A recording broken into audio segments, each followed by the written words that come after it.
Alexander Graham Bell, Voice of the Future, by Katie S. Duffield. As boys, Alexander Bell, called Aleck, and his older brother Melville James Bell, called Melly, had spent most of their lives in Edinburgh, Scotland. By the time they were teenagers, they were starting to get restless. Their minds buzzed with possibilities of the wider world. They yearned to explore, to discover, but their father, Alexander Melville Bell, called Melville, wasn't ready to let his sons go. So he came up with an idea to keep their excited minds occupied. He challenged the boys to invent something, a machine that could talk. Creating a speaking machine might have sounded impossible, but Aleck knew it could be done. He and his father had once visited a scientist who had invented such a machine. The sounds that came from the scientist's machine weren't very clear, but the device could speak simple words and sentences. Could Aleck and Melly build a speaking machine of their own?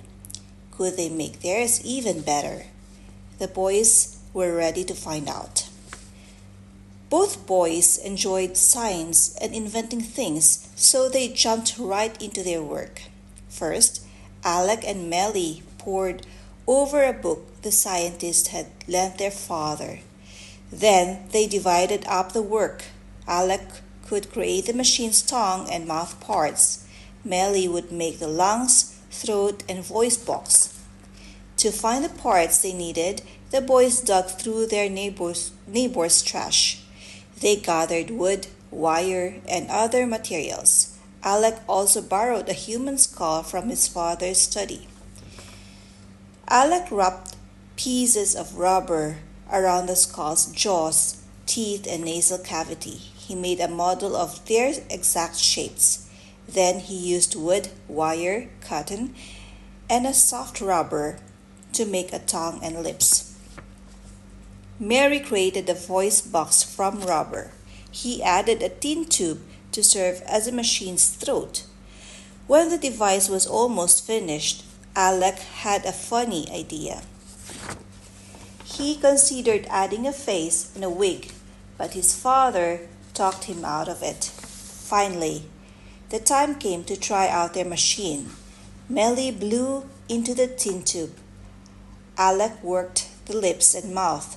But those first sounds, they were disappointing. They didn't sound like words at all, but Aleck and Melly didn't give up. They made adjustments and soon the machine cried out its first word, Mama. The boys couldn't wait to try the machine again. They carried the contraption from their bedroom to the stairwell of their building. Over and over again, they made the machine yell, Mama! Mama! They knew they were on the right track when their neighbor ran out of her door. She was coming to check on the crying baby. The speaking machine invention taught the boys to think deeply about things. It showed them that not every invention works the first time. It also helped them learn how mouths, lips, and tongues work together to create sound.